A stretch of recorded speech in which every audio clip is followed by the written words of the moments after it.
Yo, what's up, all you burner stones and potheads? This is Weedman 420 with the Weedman 420 Chronicles. How are all you vipers doing out there? Mrs Weedman. Mr. Weedman. How the hell are ya? Refreshed. And reset. Hey, all you vipers out there in the world. Hopefully you're smoking some big fat doinks while you're listening to the show. Mrs Weedman and I are about to get normal with some lemon pepper grown by our friend Big Earl.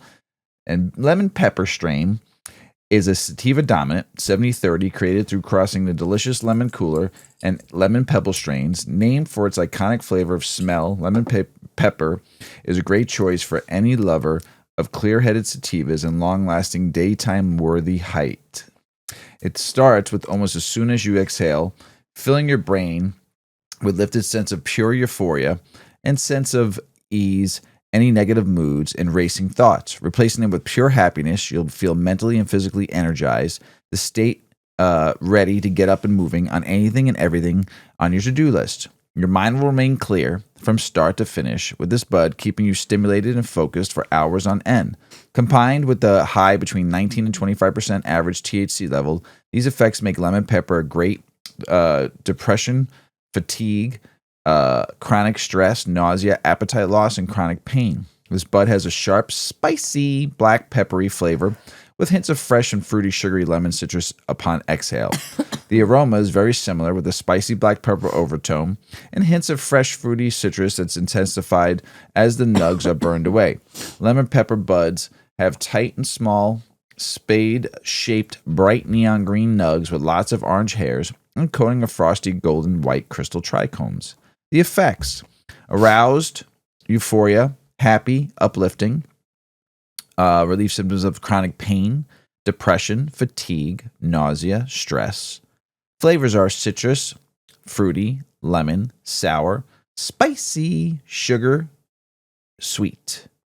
Aromas are citrus, earthy, herbal, lemon, sour, and sweet. And this is lemon pepper grown by our friend Big Earl. Thanks, Big Earl, for throwing to the cause.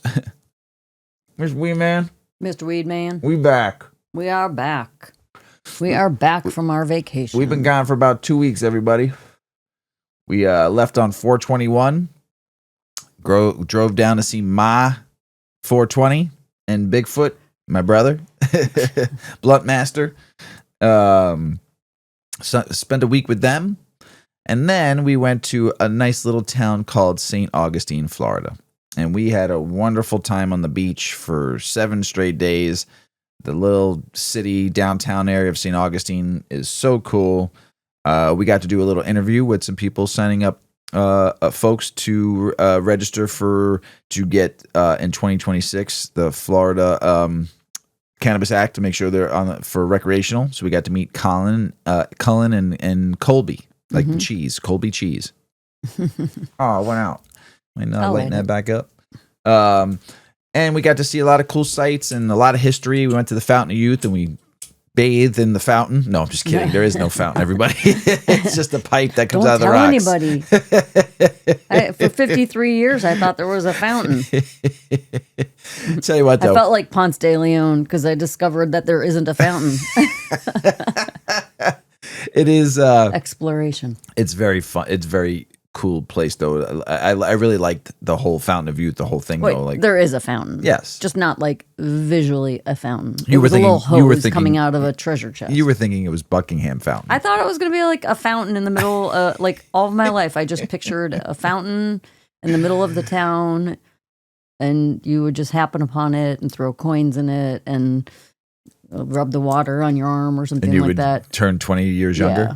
I didn't know that it was quite the operation that it is. Yes. Yes. It was very fun, though. Peacocks, I will tell you, go there if you are interested in peacocks because there are wild peacocks all over the property. And they do some pretty wild activities. Yeah, they do. They were chasing each other around. Guys with their big wings, tail feathers, and they've got these butt feathers that go up from and they rattle like a rattlesnake. Trying to get and then the they women. Chase the lady around. I'll put it on my story. It's pretty entertaining.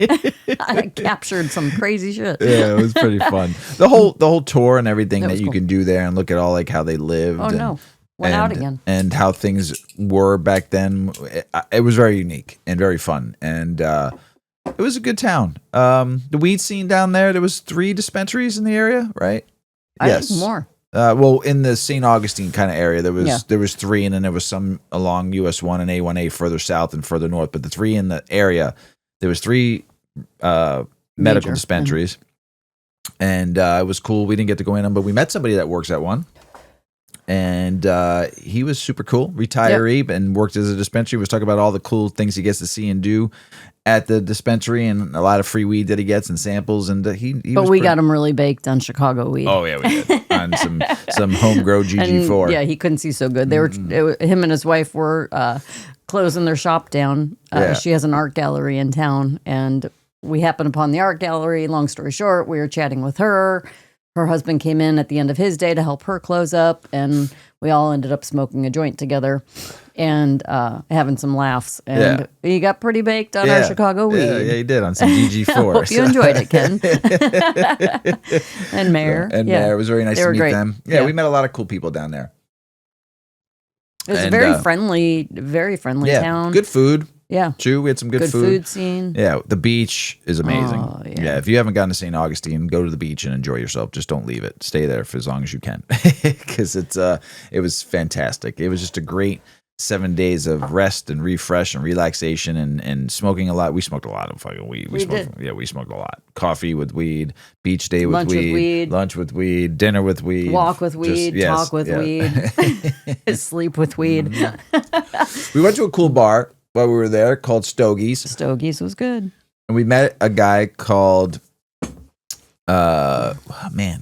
Shark Tooth? Or? No. Shark Tooth. I was trying to find a shark tooth all week long. You were. I found one. Yeah, a plotted one that was in a kid's digging part exhibit at the Fountain of Youth. Skin Tight was his name. Skin Tight, yes. And they had a phenomenal band of just 4 people that just they've only played 3 times together. And got to talking with him a little bit, gave him a joint, take home. He goes, I'm going to savor this, and I'm going to make sure this lasts. I'm going to smoke 3 hits every night. He's not a daily smoker, he said, so he would save it for... Yeah, he's going to smoke a couple hits, save it, smoke it. So Skin Tight, hopefully you enjoyed some Chicago weed. You played with Bo Diddley, and your son lives up here, I think you were telling us. Yeah, he goes to college he goes to college here, so it was very, very nice to meet you. Who else did we get to talk to? We met some people that own some shops, local shop owners there, Melissa, and what was the other woman's name? Colleen? I was going to say Colleen. Yeah, Colleen. Kimberly? I think it was Colleen. Okay. And got to meet them at cool, different, unique shops. There's a a lot of eclectic, cool shops there. Like, it's not your standard touristy, shops that you hate to see. It wasn't a bunch of souvenir shops selling the same thing. It was a bunch There of... were some quality stores. There was a bunch of art, private owners. Jewelry. Yeah. There were exhibits, and then the history of the town. The downtown is built around the historical buildings. Yep. So it's kind of museum-ish. As you're walking through the town, you're at store, and then there's the first schoolhouse. Oldest city in the United States, right? Yeah, so it was the original first schoolhouse and the old cemetery, and from the 1800s. We saw the fort too. But people predated the 1800s there. Oh, it was 1500s when it was discovered. There's an old military hospital, and it's a museum. It was closed when we went by there, so we never went in. But it's pretty cool. The Henry Flagler, who owned the railways, a lot of railway. Was a huge developer when we lived in the Palm Beach Gardens area. Yep. He was a big name there. The Flagler Bridge and a lot of what Palm Beach has his name on it. There's and St. Augustine was Flagler College. And Flagler College was built. Oh my God, the architecture! Mrs Weedman loves architecture. With ornamentation. It was insane. It was beautiful. It was great. It's good. St. Augustine, you'll always have a special place in my heart. It was a lot of fun. It was. We'll be back. Definitely another city. Yuki loved it. Oh yeah, Yuki had a great time. She wanted to be on the beach all day. She's an ocean dog. Yeah, she's a and water she'll dog. watch her videos and then she cries. I have videos of her and she's like, ooh, oh. Why aren't we there still? Yeah, she does Smart enjoy. dog. She does enjoy the water and the beach. She does like it. On a really cool note, we have a new pope. I just wanted to chime in on this. Yes. Very cool. I know that you may not be hearing this podcast for a couple days, but today was the day. that the Vatican announced our new pope. New pope. And he is a Chicago dude. Yeah, so home team. the memes going around Chicago today already, like instantaneously. Like, oh, I heard he worked at Wiener Circle. Oh, he's a Cubs fan. He'd never be a Sox fan. The Eucharist that he'll serve will be a piece of tavern-style pizza. He's going to give Malort instead of wine at the Eucharist. That's funny. I mean, it just went on The and on. memes are great. I don't have social God. media, so I didn't see all the butt memes. cut. There's a lot of dip butt. They put a mustache on him, and he's got dub bears or dub pope. Gosh, that's funny. That's good stuff. I mean, it just goes on and Home on. team right there. I took a 3-minute video of one person's post and all of the comments on it because I wanted to send it to the kids, and I looked at it. I'm like, oh my God, this is 3 minutes long of posts, like of people chiming in with these Chicago thing. Oh my God, it was very funny. So, but very cool history in the making. History is made. There's never been an American pope. Yep. So and pretty cool. And there's never been a pope from Chicago. Yeah. Home team. What up? Chicago is going to be in the light. Hey, In pope. the light. Hallelujah. Yeah. Congratulations, I'm pretty Chicago. fucking high right now. Yeah, the lemon pepper's great. Thanks, The Big Earl. lemon We pepper. appreciate you getting us high. Don't forget about 8decades.com, everybody. Yeah. Check out 8decades.com, Mrs. It's Weedman's my baby. baby. Check out, we have all your cannabis accessories and all your cannabis needs, and also clothing, 8 Decades clothing, Weedman 420 clothing. We have the most fantastic, amazing smoke set.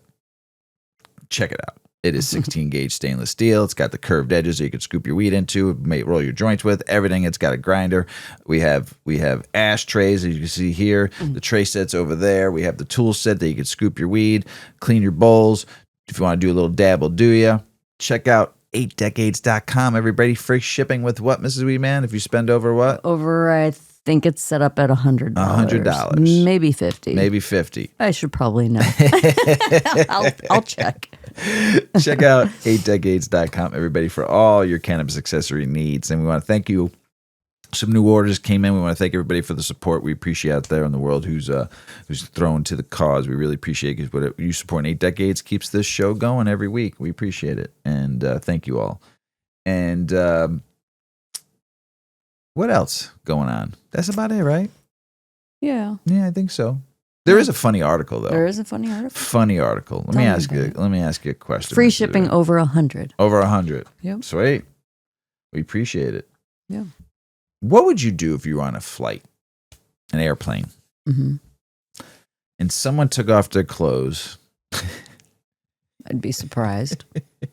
stripped naked? Where is right? this going? Where is this going? Right? Uh-huh. But okay, first and foremost, they strip naked. Yeah. What would you do? I'd be like, guy's having a bad day.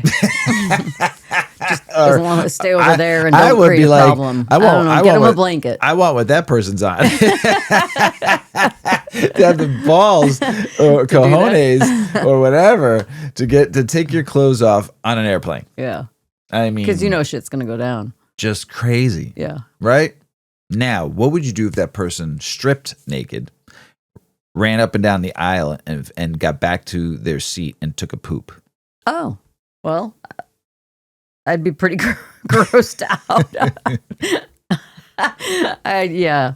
I think a lot of us would be pretty speechless. What would Like, you say? what am I seeing That would right be the now? first thing out of your mouth. What am I looking what the at? fuck? Or holy shit. Well, Did you see that? there was somebody on a Southwest airline Come on. flight that did this. You. That's really, really gross. Now, Was this it is- already like in the air? Yeah. Oh, They had to land. Now, this is not the first person that's That's done gross. this. yeah. That stripped naked. A couple months ago, another person stripped naked. They said a that that thing. person was on mushrooms, they believe, or some kind of psychedelics. Maybe not And mushrooms. stripped and ran up and down. They said some kind of psychedelic. So He was just having a moment. having a moment. And so this is twice that this has happened. The poop part is a little bit is a little much. crazy. Stripping naked, I You're not going to want understand. to talk. Who's got to handcuff him? You know how close his hands will be to that. But poop? the crazy thing about it wasn't a him. It was a girl. It was a her. Oh, girl, what the fuck? Why'd you do that? I don't understand. But still, the butt and hands are very close when you're handcuffing somebody. So whoever has to handcuff that person has got to like Can get have really shit in their close to hand. shit. Well, I guess you hold their arms way, way up. Buckle up, bitch. And put them in a corner and put some stuffed towels over them, so like over their laps. So I mean, you don't just smell it. I mean, I'm sure they'll handcuff them. They're gonna have to land at the nearest airport, right? Who's cleaning the poop off the seat? The That's crazy what I thing wanna know. about it, this incident is the second involving a Southwest Airline plane to take place at Midway Airport. Oh, it's a Chicago thing. We've gone mad. We've gone mad.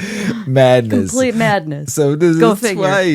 twice. Like I said, last month it happened with a woman taking Both times a woman, too. It was a woman. Both times. What's in the water at Midway? I want some. Well, not the poop part, though. Not the poop part, and not taking my clothes off either. I just want what they're having. Unless they raided those green boxes and they just ate a ton of edibles and just went to town and just got crazy. On whatever. Yeah, they just raided, stuck their hand in there, grabbed whatever they could, and ate it. That's the only thing I can think of. But if it was weed, they wouldn't be high that Yeah, but fast. if you ate like 100 milligrams, it might make you a little fucking might loopy. make you a little loopy. Yeah, you might just say, I'm going to fuck it. It's 100 milligrams. I'm going on this plane. I'm eating the whole thing. I'm going to be high, and in the air high. Wow. Girls, get your shit together. The first one didn't poop. No. Just took the clothes off and ran up and down the aisle, So what will stripped, the next one and was do? dancing like everywhere, like having a gay old time. And this one just took off the clothes, stripped naked, took off the clothes, and just pooped. Just pooped. Just pooped. I'm just pooping. I'm just pooping. Don't mind me, just pooping. Southwest Airlines, I'm here pooping. Naked pooping. You're naked pooping. On too. the plane. On the plane. Cool. I just with all the shit that's been going on up in the air lately, it just makes me up in the air. Yeah. Just makes me not want to fly. Oh, I think it's Because always been happening. Yeah, but it's like, they just have nothing really better to talk about right now. So we get those kind of stories. I know, but this has been like lately, a lot lately. Yeah. Have you ever noticed And I usually the fly news Southwest. goes in patterns? I usually fly until Southwest. a pattern goes dry. Like if they don't have another naked pooping girl on a plane story in the next like couple weeks, we're not going back to that. We're done. I know. We're moving on. I get it. We're moving on. But I fly Southwest Airlines, and we Well, fly check that seat and before we you sit fly down. out of Midway quite Make often. sure there's not a big circular stain. I don't know if I'll be flying Southwest for a Hopefully while. they change the seat. Besides, I just don't know if I'll fly to Southwest for a while. Why? It's kind of crazy. People just shit on planes. It's kind of just fucked up. Yeah. You don't even. I mean, never even shit on a plane before because shitting in that little Nonetheless, airport toilet, on the seat, the toilet though that you've paid for, it's like low, right? Yeah. It's not a deep toilet, so if you. No one, I don't think anybody, unless you like have like a bad, right. Unless you like have it like bad, like where you really can't hold it. No, I don't know anybody that I know of that. There's nobody that's like, I love taking a shit on a plane. I love knowing that someone's outside the door and they're waiting for me. And when they come in after me, it's gonna stink. Well, actually, when you open There's a that little door, poof of smell that comes out when the door opens. I love it. I love sitting in there and holding up the room for 5 minutes. There might be people like that. I bet there's people like that. There's some people I know. But I don't know anybody. I bet you there's some people that like shitting on a plane. That's what I'm saying. There's most definitely some. you high? No, I know. That's what you're saying. I'm agreeing with you and repeating it. Yes. There is some people that probably enjoy it. Right. But I just like don't know how you do it because if you have like a long snake poop, it's stuck to your butt. It's stuck between your butt and on that little on your hard, cheeks. that little thing. Flapper. Yeah, little flapper. It's always like it's not going when you down. push the button, you're like, at least when you're shitting your own home, there's gotta a put the lid hole. down. But there's a hole that if you shoot a big snake poop, it goes in the hole. Right. This you're like stuck. You're gonna be like you can't move, but like glue. You're That's stuck. kind of magical though when you have one of those poops. Gotta have good fiber. You know what you see in the toilet is a lot less than what came out, and then you're like so curious. How long is that? It's a long one. Snake. Sometimes you call them snake poops. Sometimes they're pythons. Just create, or it's Mr. Hanky the Christmas poop. That's Mr. Hanky. Hello, everybody. That show's been going on for a long time, almost 20 years. That show's been around since '96. Still making new episodes. Mm-hmm.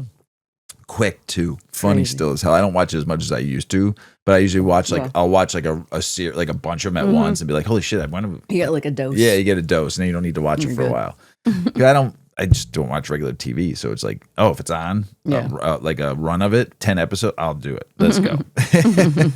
Mr. Hanky. Mr. Hanky. Oh my gosh. You ready to get the show started? Yeah. I don't know how I'm going to do it, but we'll see. I'm We pretty can do big. it. Big Earl. Yeah. Woo, brother. Pretty baked in a good way. That lemon pepper, I think we got one Can't little nugget. see very well, but I feel pretty clear. Whew.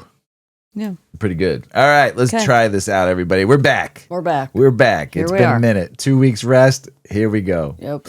CBD helps relieve chronic pain in more than 98% of patients, newly published study finds. Study overview. A peer-reviewed study published in Postgraduate Medicine examined the effects of hemp-derived CBD on chronic pain patients. Participants details the study involved 131 chronic pain patients from a single pain clinic, with 97 completing the 8-week follow-up. The CBD dosage, participants received CBD-rich soft gels, each containing 15.7 milligrams of CBD. Most took 2 capsules daily, totaling around 30 milligrams of CBD per day. The high efficiency rate, over 98% of the participants reported relief from chronic pain after using the CBD treatment. Opioid reduction, approximately 53% of participants reduced or eliminated their opioid use by the end of the study. It improved their sleep quality. Participants reported significant improvements in sleep quality, with average sleep scores improving over the study's period. They enhanced having a better quality of life. 89 participants noted an overall improvement in the quality of life during the study. Reduction in other medications. That's good. Some participants reduced or stopped using medications for anxiety and sleep disorders. The minimal side effects. The study reported minimal side effects, suggesting that low-dose CBD is well tolerated. The study had a design. This was a prospective, single-arm cohort study focusing on potential of cannabinoids as alternatives to opioids. Pretty good.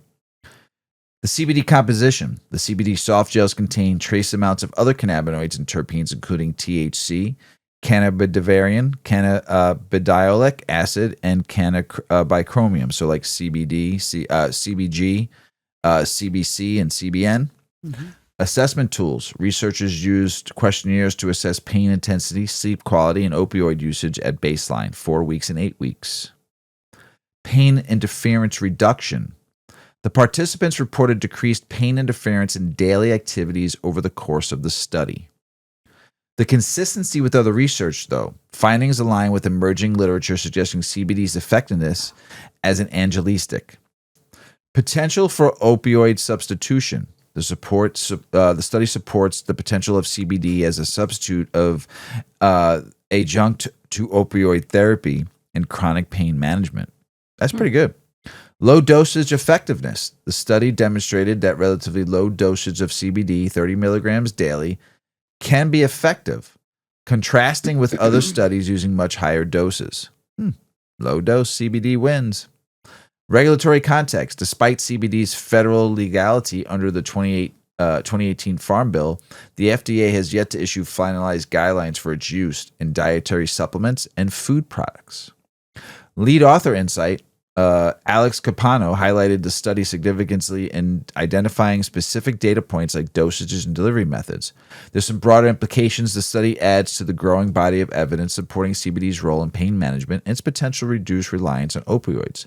And some future research. The authors suggest that further research is needed to confirm these findings and to explore CBD mechanisms of action and pain relief.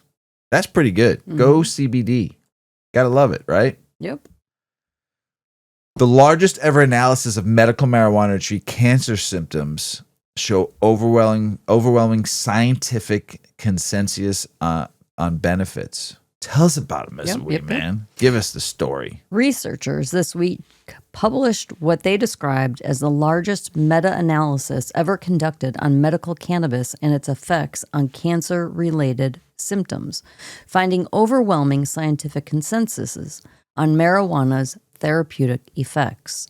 The study, published in the journal Frontiers in Oncology, analyzed data from 10,641 peer-reviewed studies. What authors say is more than 10 times the number in the next largest review on the topic.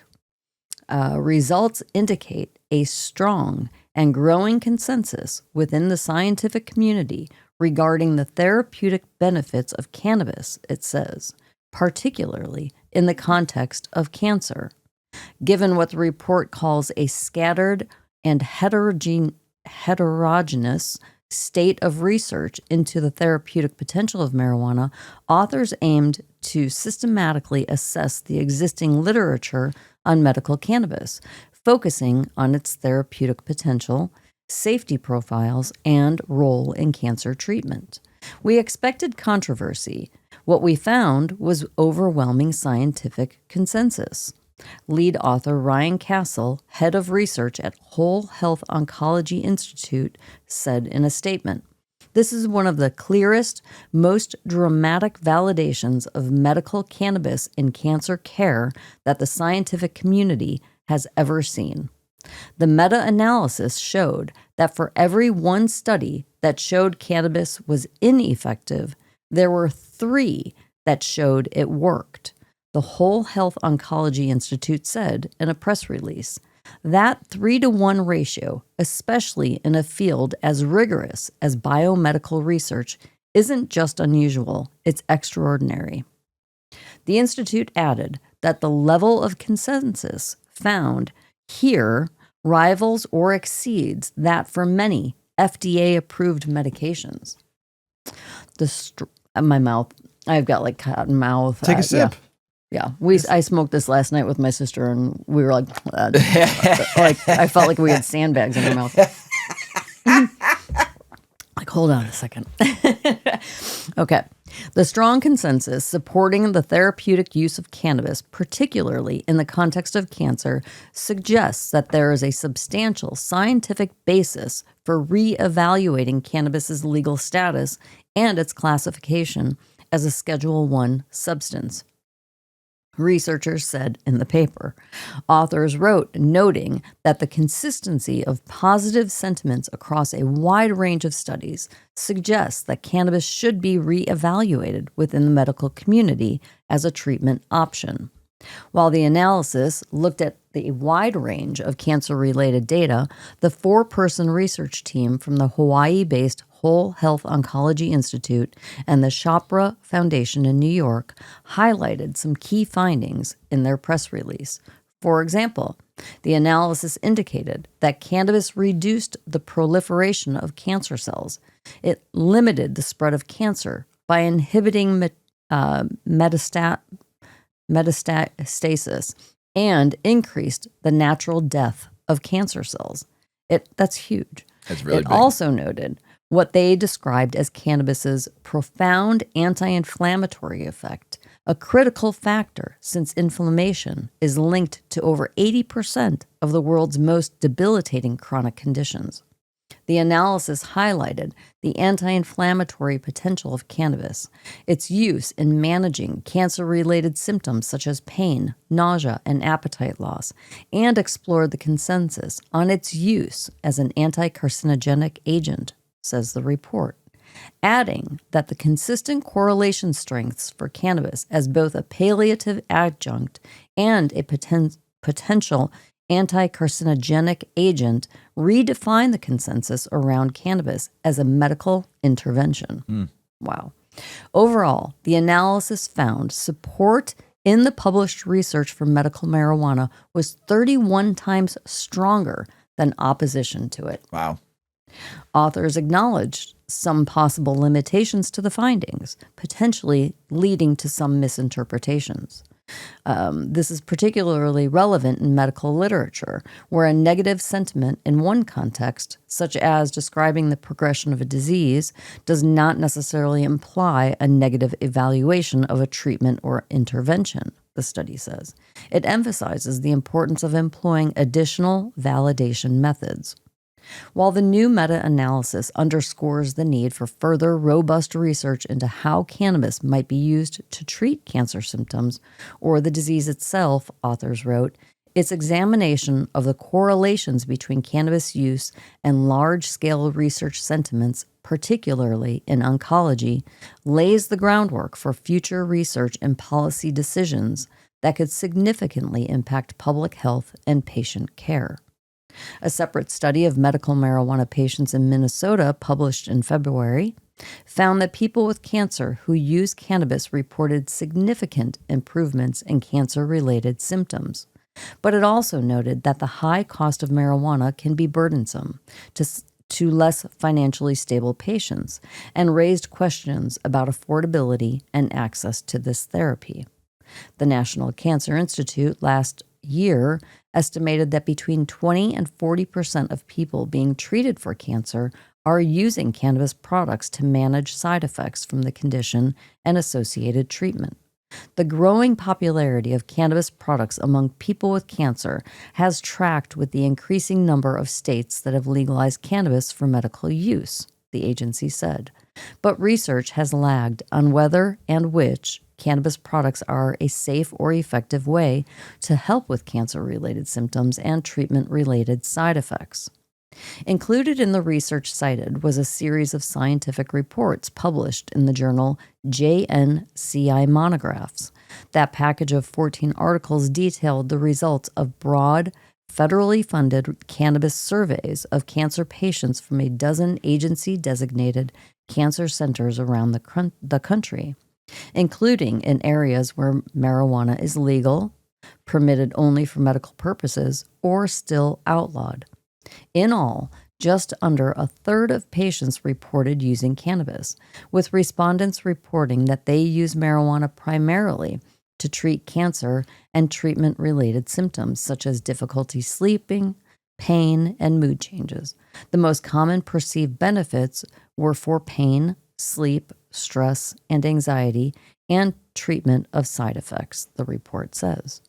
Another recent study in the journal Discover Oncology, it concluded that a variety of cannabinoids, including delta-9 THC, CBD, and CBG, show promising potential as anti-cancer agents through various mechanisms. For example, by limiting the growth and spread of tumors. Authors acknowledge that obstacles to incorporating cannabis into cancer treatment remain, such as regulatory barriers and the need to determine optimal dosing. As a 2019 literature review found, the majority of the studies have been based on in vitro experiments, meaning they did not involve human subjects but rather isolated cancer cells from humans, while some of the research used mice. Consistent with the latest findings, that study found cannabis showed potential in slowing the growth of cancer cells and even killing cancer cells in certain cases. Yuki's having a moment. Yeah. She's upstairs protecting the house. If you hear her, sorry, everybody. A scientific review of CBD last year also touched on the diverse anti-cancer properties of cannabinoids that the authors said present promising opportunities for future therapeutic interventions in cancer treatment. Research from 2023 also found that marijuana was associated with improved cognition and reduced pain among cancer patients and people receiving chemotherapy. We'll continue to share new study information as it becomes available. Hell yeah. Yep. That's good stuff right there. That's very big. Win for cannabis. Always winning. Always winning. Right? Yeah. Trying to keep it down. Always winning. That's politics. Yeah, because there's new data that's linking pot with dementia now, right? But it's not the whole story. Mm-mm. So they're trying to say that pot leads to dementia. Of course. Right. Keep on. It's reefer madness 2.0. You know what I'm saying? Mm-hmm. So cannabis has become increasingly popular in the U.S. The spread of legalization along with the decline in alcohol use means more people are comfortable consuming pot products. While widely viewed as a safer alternative to booze, weed does not carry some inherent risk. Despite all this, a recently released study has some consumers scared. But should they be, Mrs. Weedman? No. Should they be? The headlines are all similar. People who are hospitalized due to cannabis-related issues are more likely to develop dementia. The story center of the recent study published in the Journal of JAMA Neurology. JAMA. J-A-M-A. JAMA. The paper analyzed hospital records of adults aged 45 to 105 years old in Ontario, Canada. It found that individuals with the Incident acute care due to cannabis use had a 1.5-fold and a 3.9-fold increased risk of dementia diagnosis within 5 years. When compared to people hospitalized for any reason and the general population of the same demographics, respectively. The paper analyzed hospital records of adults in a disturbing thought, the idea that using weed could lead to a dramatic and incurable neurodegenerative disorder. However, it is important to note that the paper does not prove there's an actual link between the two. Then what's the point? Right. Something the authors are reiterating. They're just like Reefer Madness 2.0. Right? In an interview with CNN, study co-author Dr. Daniel Marin said, "This is not a study that anyone should look at and say, jury's in, and cannabis use causes dementia." Then why is it even being talked about? Exactly. They didn't prove anything or disprove anything. Reefer Madness 2.0. So it's just like a hypothetical. Right. And they're getting airtime. Right.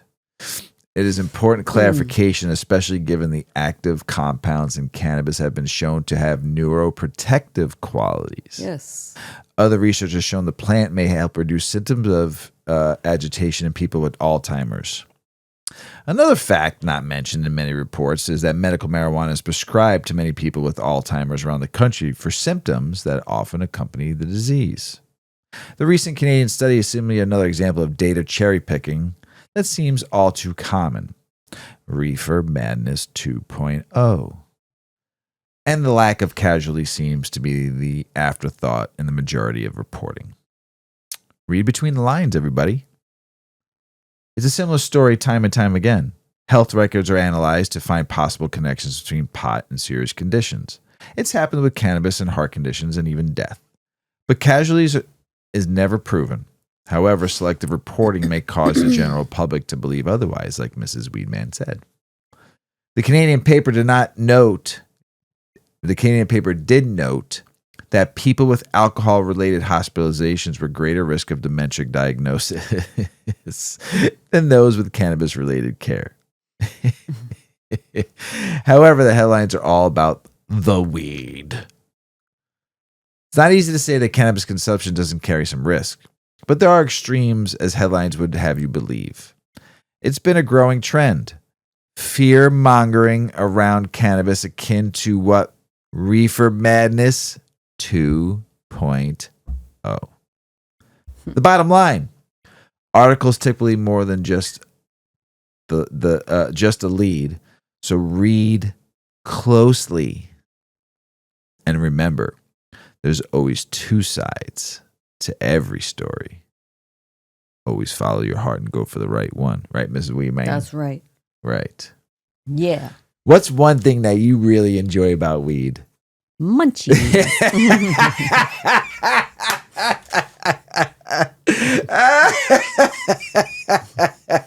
Look at his smile too. It's so good. Your smile is so I like good. my munchies. So are the munchies real? For me, they are. Cannabis science, food, and flavor. Tell us about it, Mrs. Yes. Weedman. The munchies effect. Those sudden, often intense cravings for salty, sweet, or high-fat snacks after cannabis use. It isn't just anecdotal. It's biological. According to a 2009 study in Nature Neuroscience, cannabis compounds activate the brain's endocannabinoid system, which heightens our senses of smell and taste. That sensory boost makes food more appealing and can override the body's natural signals of fullness. There you go. Yeah, a pint of ice cream later. Few cookies and then a few more. THC. Also, Mr. Weedman doesn't have this problem. No, I don't. No. I do love food, though. I am a foodie. Yeah. I just don't get the munchies. Yeah. THC also promotes the release of the hunger hormone, ghrelin. Ghrelin? Which further Is that a gremlin? Gremlins. That explains a lot. That's what I feel like when I munch out. No, you cannot eat after midnight, though, because if you're a gizmo, the little gremlin, the cute little gremlin, if Yeah. you eat after midnight, that's when you turn into the nasty, ugly fucking Well, gremlin. I can't eat after midnight anymore because I'm an old lady who has to take a bunch of freaking medication. And so, yeah, what difference does that make? So I'm not turning into that little turning crazy. into I'm just going to stay Gizmo all right. and stuff my face. All right. So your body releases this hormone ghrelin, which further stimulates appetite and encourages food-seeking behavior. See?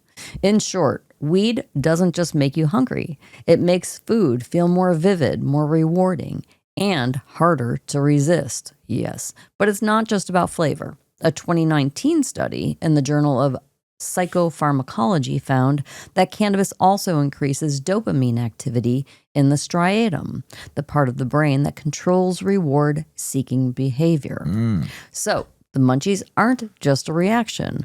They're a reward loop. A full body yes to whatever feels good, fast, and easy. That said, the effect isn't one size fits all. Chronic cannabis use can alter how the reward system responds over time, and not all users experience the same intensity of dopamine-driven food desire. I haven't gotten there yet. You got a lot of dopamine. Yeah.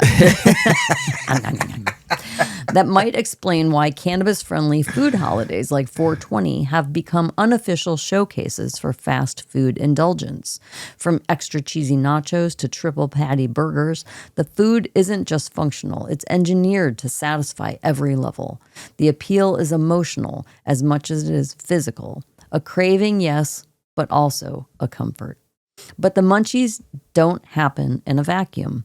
What we reach for when that craving hits is shaped by something else entirely, and that's culture. And in 2025, that culture is increasingly fast, familiar, and available through any app. A recent TasteWise survey found that 75% of Americans eat fast food at least once a week. Among Gen Z and millennials, nearly half say they're eating more fast food than they were just a year ago. Their top reasons: cravings, comfort, and convenience. That trifecta is also the blueprint for a munchies meal. Salty, satisfying, no prep required. So when 420 rolls around, it's not just a stoner holiday anymore. It's a high-demand food moment, one where brands can lean into what consumers are already doing when they're tired, overstimulated, or emotionally frayed, reaching for something hot, fast, and reliable. What used to be whispered about is now tracked in government databases.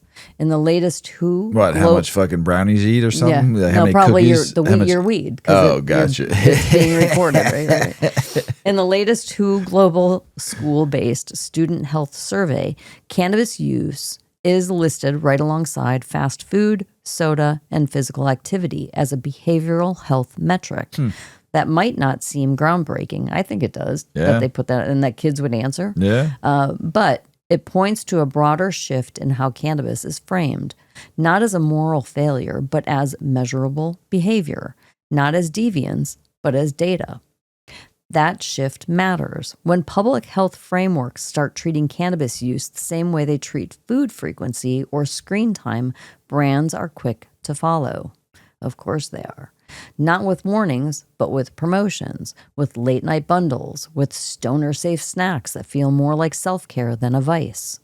That normalization shows up in the numbers, too. According to Gallup, 16% of U.S. adults say they smoke marijuana in 2022, up from just 7% in 2013. That's double in less than a decade, thanks to legalization, cultural softening, and a generational shift in what cannabis means. It's mainstream and fast food brands that are watching. For millennials and Gen Z, many of whom came of age alongside dispensary menus and infused gummies, 420 doesn't feel transgressive. It feels like a craving calendar, and the brands lining up to feed it, they know it's not just about the weed. It's about what comes after, the bite, the hit, the relief. In recent years, everyone from Taco Bell to Jack in the Box to Fatburger have rolled out food and drink promotions that nod to the 420 crowd. The strategy is familiar. Bigger, bolder, cheesier, add more sauce, name it something slightly chaotic, drop it after 10 p.m. And yep, it's working. According to a recent global data survey, early findings show a potential rise in the consumption of savory snacks, chocolate, and confectionery, especially in North America. Unlike the energy drink space where Gen Z dominates, these snack spikes are driven largely by older millennials and Gen X. In other words, the munchies market is broader, and it's reshaping what indulgence looks like across demographics. The relationship between cannabis, appetite, and health isn't as linear as it looks. While cannabis clearly heightens cravings, studies suggest it isn't necessarily linked to obesity. And many even correlate it with lower diabetes risk. The munchies aren't just about eating more. They might be about eating differently or seeking out satisfaction on entirely different terms. The munchies. The munchies. Doritos. Yeah. This was something interesting. I'm very conscious of what I eat for my gut. I'm very big on gut health. Over the years, I've learned since like when we first met, when I studied Taoism. I studied that book and learned more about what eating was, what your lower intestines, your smaller into your bit larger intestines, and your whole gut bone, whatever they call it, microbiome. In there, it made a difference in my life. Smooth moves, like we talked about earlier, and just having good digestion and not having inflammation, and a lot of stuff I've learned by studying health for a very long time, as long as you've known me, probably even longer. I've been studying health since high school. I've always been intrigued about. We've both always been. Yes. We've both always read on it. Yes. You do more reading than I do. Went to school for it too. And I went to school for health and science and personal training and stuff. And I was always intrigued about how the inner workings of your body works. This was something very interesting, though. We don't talk much about the gut when you use cannabis, right? So does your gut want you to get high? Exploring the cannabis microbiome connection. Very interesting here. There'll be some words that Mr. Weedman screws up. I have a definition, but I'm still going to screw up some words. It's just I'm stoned, and there's some of these words like alioilitolafluoride. I'm going to fuck that up, just letting you all know right now. But there is an acronym for it, but there is some big words in this article that I am going to screw the hell up. So don't be mad, but I love you. What if your experience with cannabis isn't just in your brain, but in your gut? The idea sounds absurd at first, but when you consider the trillions of bacteria, viruses, including phages, which is it's basically, I do have the definition for it, everybody. I just want to let you know.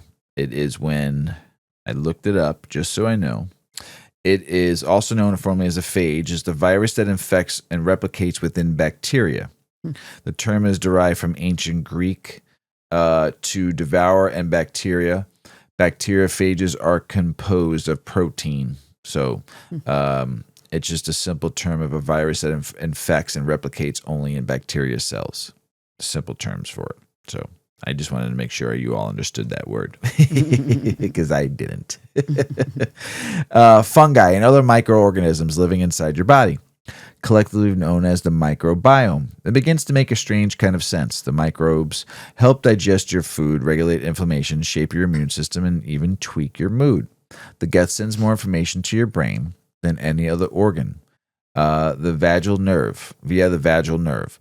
They make maybe talking to your endocannabinoid system the same network of receptors targeted by cannabis. A 2025 review by Mei So Tu, PhD, and colleagues published a biomedicine and pharmacotherapy dives into the very intersection, exploring how cannabinoids and gut bacteria influence each other in the context of health and disease. When paired with the perspective of science, writer Ed Yong, who has long chronicled the rise of microbiome science, the emerging story becomes even more proactive. Our bodies are not solidarity vessels. They're ecosystems. And cannabis might be another microbial whisperer. You've talked about that before. Gut feelings, a bi-directional relationship. Dr. Thru examined 9 studies 2 clinical trials and even observational studies investigating how cannabis and cannabinoids like THC, CBD, and other cannabinoids and the endocannabinoid system like molecules affect the human microbiota. I think I pronounced that right. Their results suggested that bidirectional interaction cannabinoids can shift microbial populations, and microbes may influence how cannabinoids are absorbed, metabolized, even how they affect the brain and body. Our other guide to this subject is Ed Yong. He is someone who deeply understands the microbiome and sees animal biology differently, seeing us not as individuals, but as collectives. This collective appears to respond to cannabinoids in specific, sometimes surprising ways. For example, the endocannabinoid system, anandamide, AEA, which we've talked about in the show before, and then the oleolenthophamide, OEA, which we've talked about in the show, are associated with increased levels of beneficial gut microbes like Fallaciobacterium, Corpococcus, and Akkermansia municipaliae. Yeah. All right. All linked to anti-inflammatory effects, better metabolic health. Clinical snapshots where microbes, cannabinoids, and disease intersect in inflammatory bowel disease. In patients with IBD, cannabis may increase microbial diversity, often seen as a marker of gut health. One study found that HIV-positive patients who use marijuana, the abundance of Prevotella, a bacterium often evaluated in dysbiosis, was reduced in the rectal mucus. Mucosa. Sorry, not mucus. Rectal mucosa. Whatever that is. Like the mucus that lines. I know what it is. Yes. I figured you did. But casualty is murky. Is cannabis restoring gut balance, or are people with better gut health more likely to benefit from cannabis? Young offers a dose of skepticism from his Gizmodo interview. The majority of studies can tell us whether the changes in the microbiome are actually causing poor health or simply a consequence of them. There's evidence of the causal role for some conditions, but it's still not clear whether the microbiome is initiating the problems or simply perpetuating them. Mood, mind, and gut brain axis. The microbiome and ECS both play key roles in mood regulation, stress responses, and neuroinflammation. Cannabis use has been associated with shifts in gut bacteria linked to anxiety and depression, yet these shifts could be beneficial or harmful depending on dose, duration, and individual variations. In people with cognitive impairment and chronic marijuana use, one study reported a lower Prevotol bacteroids ratio, a change also associated with altered mitochondrial function. Jeez, words are so hard. I told you all this was going to be a hard article, a big one. But it's a good article though. This suggests cannabis might modulate not just the mind, but the microbiota. Mitochondria conversation. Oh my gosh. Hamana. Again, Young urges caution. There is this assumption that any change to the microbiome is necessarily bad. It's still not clear whether loss of diversity is a bad thing or what extent it accounts for alignments of modern life like allergies or autoimmune disease. In most cases, we simply do not know if the changes are good or bad. Obesity and cannabis paradox. Cannabis users often report higher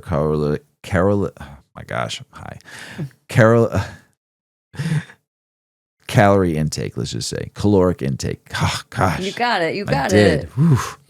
Yet population studies show lower obesity rates and reduced diabetes prevalence. How? One clue, cannabinoids like OEA appear to increase municiphilia, a bacterium that ferments fiber into beneficial short-chain fatty acids and supports metabolic health. Though et al. Highlights this connection in clinical trial of OEA supplementation in obese individuals, which led to notable rise in microbiota ally. Mechanisms. How does cannabis affect the microbiome? Here's what the Thu Review and others propose. Cannabinoids regulate bacterial gene expression, modulating immune response and short-chain fatty acid production. Microbes influence cannabinoid receptors, expressions, and may affect produces ECS-like signaling molecules. Cannabis may reduce gut permeability, leaky gut, the runs, curbing systematic inflammation. This kind of systematic cross blurs the boundaries between plant, host, and microbe. In an interview with the National Institute of Health, Jokins likens the complexity of ecology itself. Altering someone's microbiome is complicated as changing a rainforest or a coral reef. Wow. If that's true, cannabis might be more like rainfall, sometimes healing, sometimes flooding, depending on the environment. Cannabinoid showers brings their own flowers, to paraphrase an old saying.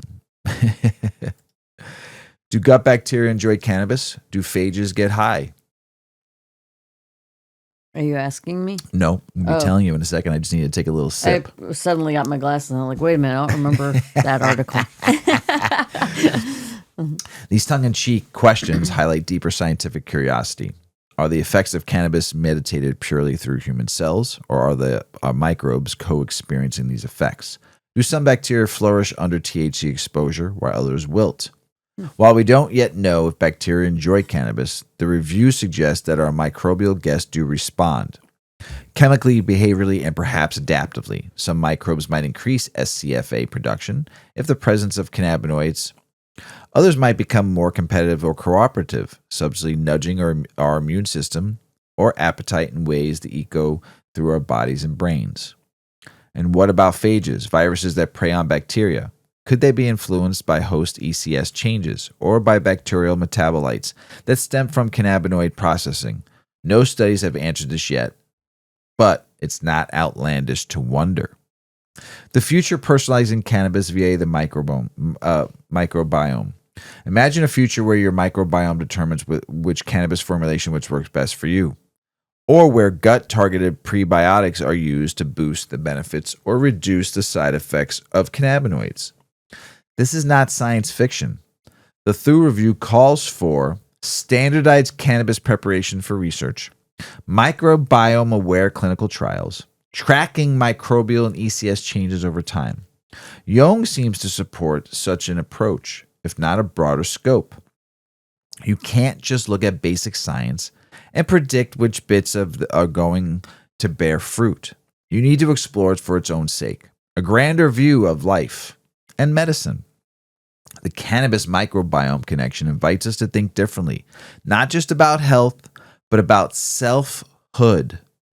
Are we individuals with minds and bodies, or are we a walking ecosystem guided by unseen partners? Cannabis doesn't just act on neurons. It flows through the microbial forest inside us. And maybe, just maybe, your gut is part of the reason you reach for it. As Jung so elegantly puts it, all the biology I grew up learning as a kid is only a fraction of the true biology that exists. The gut, ladies and gentlemen. Take care of your gut, and it'll take care of the rest of your body. Because everything comes from your gut. The gut. The gut. This was an interesting article, right? Yeah. Damning research reveals nasty problem with pot. Yes. Tell us about it, Mrs. Weedman. There's a word in here, too, that we have a definition for you that we'll read just in case. Yeah. The cannabis industry may have a hemp problem. According to lawmakers across the United States, over the last few years, intoxicating THC-laden hemp products have proliferated. So let me just clarify. Hemp, usually by law, is producing flower that has like a maximum of 0.3% THC. Okay? So, if you go to a dispensary and you're having a cannabis, sativa, indica, a cannabis-derived THC product, that's what you find at your recreational and medical dispensaries. That is coming from the cannabis plant. It has a higher level of THC. You're looking at like 17% and higher, okay? Big difference. So you have to understand that to get a hemp joint or a hemp edible, to have a high, say you're having an edible from your dispensary, you're looking at on average a 5 or 10 milligram edible for a single dose. Well, that, again, that THC is coming in at a much higher percentage. So the concentration requires less flour.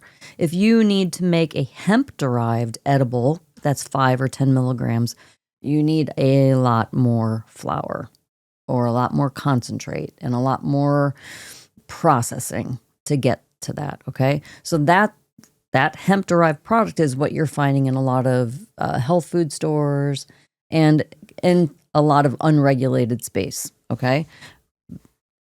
That's what this is about. We're going to talk about that process of getting a high-potency THC product from a hemp product, not a cannabis product. It's very confusing for everybody. Trust me. For 6 years now, we've been talking about this and trying to help everybody you understand. throws around different terms and talks about it a little bit differently, so it gets very blurry very easy. Yes. Okay? But we are talking about hemp-derived THC. Okay. These companies utilized a perceived loophole in the 2018 Farm Bill to manipulate compliant hemp until it contained an intoxicating amount of THC. The products are increasingly popular, especially in states without legal weed. This rising popularity, combined with ignorance about how hemp THC is made, has led some state lawmakers to ban the products altogether. Others have opted to regulate the vapes, edibles, and topicals. Public safety is at the helm of lawmaker arguments against intoxicating hemp, but most may be missing the mark. Few understand the dangers that could hide inside these products, and there are currently few regulations stopping people from consuming them. Recent research out of Michigan shows that even regulated products are potentially at risk. Truly knowing hemp THC comes down to science. Chemist John Swider, co-founder of Infinite Chemical Analysis Labs, explained that cannabis sativa can create 4 enantiomers. Do you want me to tell you what the definition yes, of that word is? Yes, what is an enantiomer? So an enantiomer is, the chemistry of an enantiomer is also known as the optical isomer. Antiphode or optical antiphode is one of a pair of molecular entities which are mirroring images of each other and non-superposable. Enantiomer molecules are like the right and left hands. One cannot be superposed onto the other without first being converted to a mirror image. It is solely a relationship of the similarity and the permanent three-dimensional relationships among molecules of other chemical structures. No amount of reorientation of the molecules as a whole or conformational change converts one chemical into an enantiomer. So it's molecules that are identical. Yes. They mirror each other, okay? Yes. So cannabis sativa can create 4 different nanometers.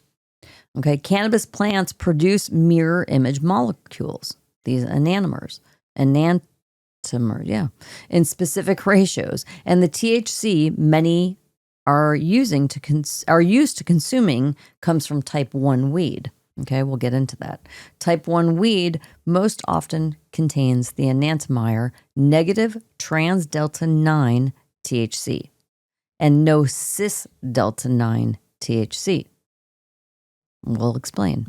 While hemp plants do not have that enantiomer combo and produce their own ratio with more cis THC.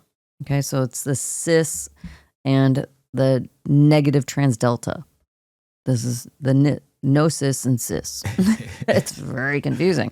I got yelled at about this article from I was like, why are you doing this to the people? Because this is very confusing. Because that's why. Right. It is confusing. It's very confusing. And people need to understand what you're buying at a shop. Right. Right? Yes. Or a legal dispensary. You need to know this. This is educational. This is what it's all about. So basically what I just said in whatever language I just spoke, basically they're just further identifying scientifically that cannabis and the hemp plant are going to produce a different THC. Okay? The molecules in that THC are different. Science. Okay? So, again, the hemp plant doesn't have the same enantiomer combos, so it has more cis THC. And this understanding is supported by many cannabis chemists. There are ratios naturally produced in hemp-derived THC products, but synthesized ones tell a different story. So now we've kind of explained there's your cannabis THC and there's your hemp THC. But now we're talking about further taking this hemp THC, like I talked about, and getting it synthesized so you can get this THC strength to be higher, to be mind altering. Okay. When synthesized, theories assert that cis THC shows up at a different ratio. This type of hemp-derived THC is generally CBD extract that has been chemically altered into THC. Ooh. Okay? So now think about that. There's no regulation. You're chemically altering something, a plant, it has chemicals, and you're changing it, right? And do you know that this is being done properly in accordance to like ways that would be good for your body? Or is this being done in like a dirty old warehouse because it's unregulated?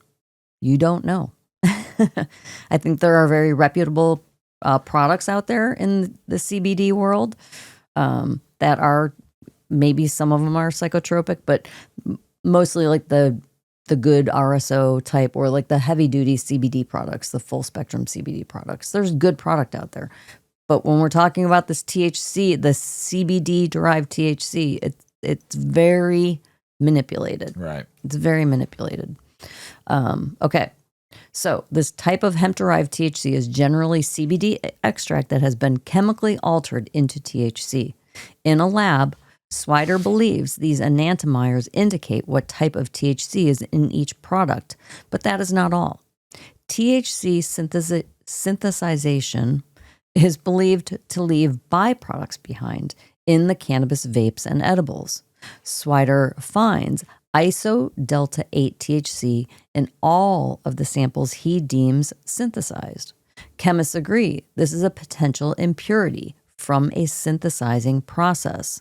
There are no documented safety issues with iso-delta 8, and it's only one of almost 30 byproducts that Swider has detected in synthesized hemp-derived THC. We overlaid a bunch of cannabis distillate on top of the synthetic spectra and saw an additional 35 to 40 peaks that are not showing up in cannabis, but in pure synthetic delta-9 THC, Swider shared. Iso-delta 8 was one of those compounds present in a sample, while many remain unidentified. Michigan for Safe Cannabis Coalition, so MISCO, a group of cannabis operators and owners that includes Swider, recently announced results from the first audit of adult use products in a press release. They purchased 45 samples of distillate vapes from the Michigan market to test whether they were truly safe for consumption. The sampling process covered 22 of the top 30 brands in the state, according to data company Headset. They purchased 2 products from each brand, then tested them using a strict chain of custody protocol. All member samples passed 100% of the regulatory tests. Of the remaining 35 products, the report alleges that 14% contained banned MCT oil, which was linked to the vape scare of 2019. 14% of those products. 11% had more than the legal amount of delta-8 THC. And one sample failed for multiple pesticides above the allowed levels. Each of these compounds has shown potential health risks when inhaled. Mm-hmm. There was also an issue with synthetic enantiomer levels. 54% of the non-member samples had a ratio of THC enantiomers indicating it is synthetic delta-9 THC, a compound that has been banned in the state since 2012. 26% of that alleged synthetic crop also contained PTSA, a chemical catalyst in textile dyes, cleaning products, and paints. Safety data on PTSA states that it could cause severe skin burns, eye damage, or respiratory irritation. PTSA was not found in all samples, but the risk indicates it shouldn't be in any. MISCO presented this information to the Michigan Cannabis Regulatory Agency, the CRA. through the formal complaint portal and described the regulatory body as willing to listen. The group will continue pushing for safer products through similar initiatives and is keen on inviting the brands who tested clean to join their coalition. Those seeking to find out which brands failed will have to wait until after the case is closed. The CRA will issue a press release naming names if erogenous issues are found or a recall is required. Otherwise, interested parties will have to do so through a formal Freedom of Information request. So isn't that terrible? Like, these products will still remain out there if they don't have to do a recall. Right. While due process might have started, it could take time before these specific vapes are off store shelves. There's no perfect answer for how to regulate the hemp space and adult use cannabis together.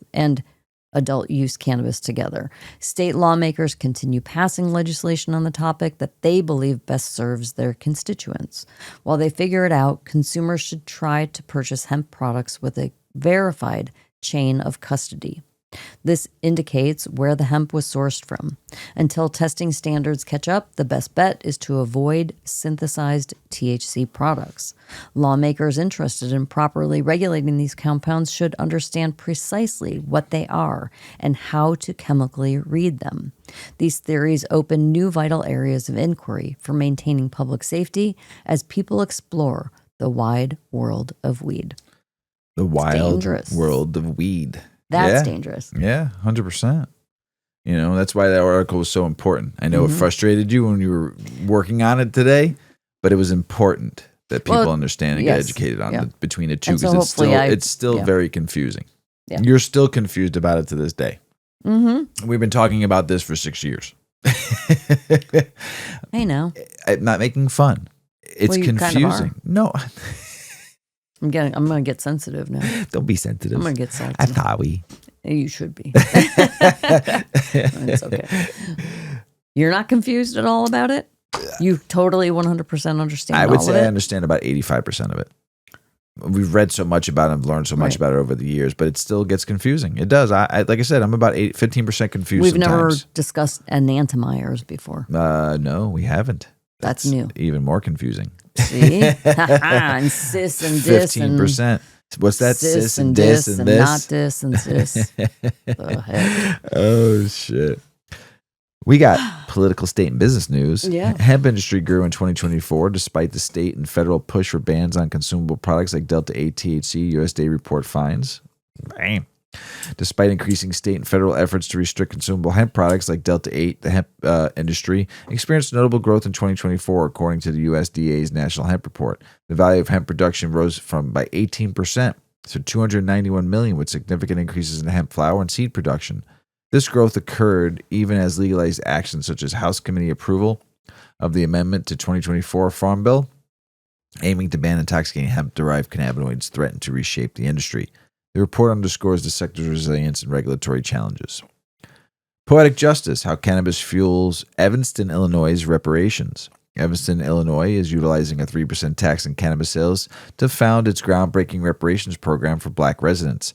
Since its inception, the tax has contributed significantly to the city's $5.5 million reparational fund. Alderman Bobby Burns, a member of the Reparations Committee, emphasized that symbolic significance and using cannabis revenue to support communities historically harmed by its prohibition, stating that there's some poetic justice in using cannabis tax revenue to help repair the community harmed by its prohibition. The approach not only provides financial resources for reparations, but also addresses past injustices related to drug enforcement policies. Go Evanston, Illinois. I will after I'm done doing this. I can't see so good. Montgomery County Circuit Judge James Anderson keeps medical cannabis program on hold. Alabama. Come on. Montgomery County Circuit Judge James Anderson has extended a temporary restraining order halting the Alabama Medical Cannabis Commission from issuing businesses licenses. It's never going to end, Alabama. I'm rooting for you every step of the way. And I'm praying that you finally get some kind of medical, your peach rings and your suppositories that you've always dreamed about when it came to cannabis. But This decision stems from concerns that the AMCC may have violated the state's Open Meetings Act by discussing licenses awards in a closed executive session. Just trying to find another way to stop this. While the award licenses remain unchanged, the order delays further actions, including site visits and license fee payments. A hearing is scheduled for August 28th to address these issues. Didn't the governor say, just fuck it and just start? I mean, the AMCC contends that the executive session was lawful to protect applicants' confidential information, whereas some unuseful applicants argue for a more transparent process. I'm feeling for you, Alabama. Yeah. I really am. Is America missing out on the global cannabis boom? I say we 100% are. Despite the global cannabis market rapid expansion, the U.S. risks missing out due to federal inaction. Countries like Canada and Colombia are capitalizing on cannabis exports while U.S. businesses face regulatory hurdles. The lack of federal legalization hampers American companies' ability to compete internationally, potentially forfeiting billions in revenue. Expert warn that without policy reform, the U.S. could lose its competitive edge in the global cannabis industry. The situation underscores the urgent need for federal clarity to enable American participation in the global cannabis boom. North Dakota governor signs bill to legalize medical marijuana edibles that meet certain requirements. North Dakota Governor Kelly Armstrong signed a bill legalizing certain medical marijuana edibles for registered patients. The law permits edibles in the form of lozenges, each containing more than 5 milligrams of THC per serving, with a maximum of 50 milligrams per package. This marks a significant expansion of the state's medical cannabis program, which previously allowed only flower, tinctures, capsules, and patches. What, no gummies? What do you got against gummies? You got to do a fucking Luden's cherry cough drop. It takes forever to fucking suck one of those down to get that fucking weed. I like a good fucking hard candy, but I don't want a fucking gummy or a cookie or something I can eat right away and swallow it, man. You gotta suck like what is that? The Tootsie Roll Pop. How many licks does it take to get to the center? To the center. Mm-hmm. Well, how many licks do you get fucking high with those fucking things? You know, it's gonna take forever. Come on. I like lollipops. I'm not saying I don't. I'm saying, but it takes forever. It takes a minute. Right. You know, give me a 5 milligram gummy to get me started. Then I'll suck on a lozenge, you know. Doesn't that make good sense? Yeah. Advocates view the more positive step forward, broader access, despite the relatively strict dosage limits compared to other states. 50 milligrams, what are you gonna do? The thing is, what is your overall allotment of what you can buy milligram dosage? Just because it's only 50 milligrams per pack that you can buy, maybe your allotment is 250. Yeah. Right. Yeah. So, and maybe your pricing would be $10 versus here in Illinois where it's $20. Just that's average MSRP, not with discounting and all the bullshit. So, you know, so you might get $10 gummies for 50 milligrams, which, you know, you might be able to buy 250 milligrams. Right. You know, which isn't bad. So, University of Mississippi to lead National Cannabis Resource Center. The University of Mississippi has been selected to lead a new resource center for cannabis and cannabinoid research, funded by $1.2 million NIH grant. Operating within the National Center of Natural Product Research, the R3CR aims to advance cannabis research nationwide by offering resources such as interactive websites, webinars, conferences, and seed funding. The center will support scientists in navigating regulatory and science challenges, enhance research quality, and contribute to evidence-based cannabis products development. This initiative is expected to significantly impact the landscape of cannabis research over the next 5 years. That's pretty good. Life savings are on the line. Michigan cannabis regulator warns of industry crisis. Michigan cannabis industry is facing a significant challenge, including plummeting prices, an oversupply of marijuana, and competition from unregulated hemp-derived products. Brian Hanna, executive director of the state's cannabis regulatory agency, informed lawmakers that the agency's lack of authority to suspend licenses for serious violations and cannot possess cannabis for testing purposes. He anticipates industry consolidation with similar businesses potentially closing due to financial pressures and the inability to seek federal bankruptcy protection. Industry representatives highlighted the personal toll, knowing that some growers have lost their life savings and market instability and illicit competition. Black-owned label on marijuana products increase interest among white consumers, but not black consumers, studies say. A recent study indicates that labeling cannabis products as black-owned boosts interest among their white consumers, but does not significantly affect black consumers' purchasing decisions. Researchers suggest that it may be due to white consumers' desire to support black-owned businesses, while black consumers might be skeptical of such labels, possibly perceiving them as marketing tactics rather than genuine indicators of ownership. The study highlights the complexity of consumer behavior and the need for authentic representations and trust building within the cannabis industry. Marijuana industry will add $123.6 billion to the U.S. economy this year. That's everything. That's a lot of fucking money. $123.6 billion. The U.S. cannabis industry is projected to contribute $123.6 billion to the national economy in 2025, marking a 9% increase from the previous year. This growth is driven by expanding markets in states like New York and Ohio, despite the ongoing federal regulatory challenges and declining sales in established markets such as California and Colorado. Direct medical and recreational marijuana sales are estimated at $35.3 billion, with an additional $88.3 billion stemming from ancillary economic activities. The industrial supports various sectors, including agricultural, manufacturing, retail, and services, and significantly contributes to state and local tax revenue. $123.6 billion, the whole thing, the whole enchilada. We give it to you. We are a major industry in this U.S. economy. No bullshit. Right there. We're going to project 9% increase. There's most companies that wish they can project a 9% increase. The overall cannabis market, industry, everything. We are a fucking player. And cannabis is a global player. Because it's going to be a fucking $500 billion industry. It hasn't even begun to impact society. Right. Like, wait till there's like legal cannabis travel and cannabis You're hotels. Talking about 300 billion farms that you could go to visit, like a pumpkin patch. Just in this country alone, cannabis can be a $300 billion industry. Huge. Easy. Maybe more. Maybe close to 400 or 500 billion.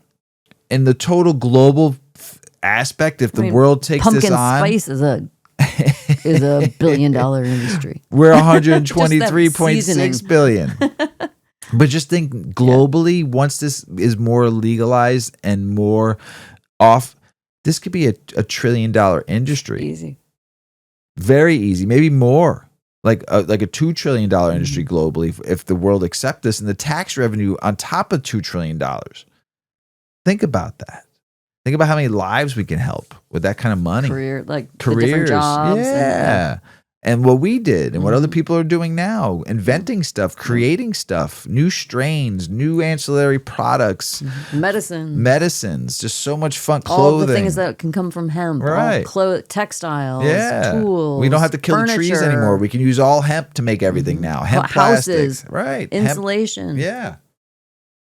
Holy shit. Hemp can save the world. Hemp can save the world. I've said it many times. Save cannabis to smoke from cannabis. Use hemp for textiles and clothing and medicines, industrial medicines too, and stuff that you could use it for. Grow it for the CBD. You free the plant, period, and watch it just soar to heights we've never seen. Changes to cannabis occupation tax rate starts July 1st in Illinois. The Illinois Department of Revenue posted a notice for all dispensaries engaged in business of selling adult-use cannabis in a retail and taxing jurisdictions that have enacted municipal or county cannabis retailers' occupation taxes.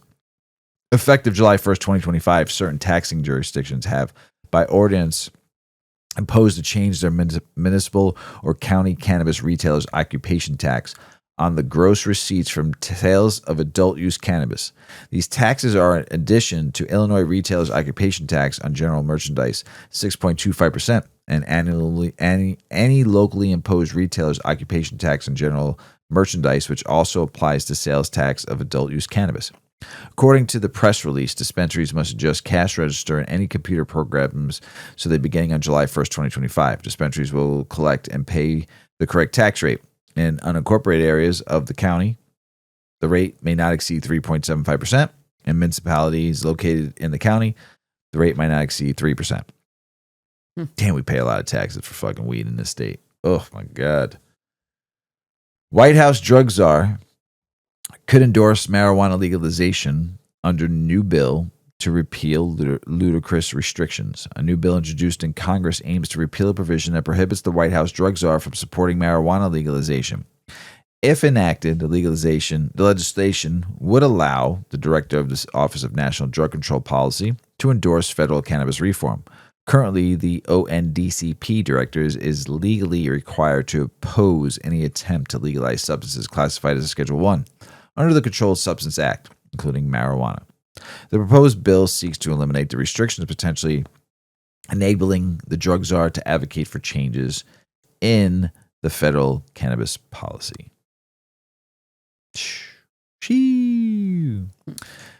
This article I really enjoyed that you're about to read. Marijuana Mythbuster. We need more research. The fallback excuse not backed by facts. And there are over 30, and we've talked about this before. I only need a joint. I have an ashtray. Thank you. Do we know which one you gave me? Because we had a. This is today's. I'll take the lighter one. I think this is what did you roll? Oh, Skywalker OG. This is gonna put me to sleep in the middle of the show.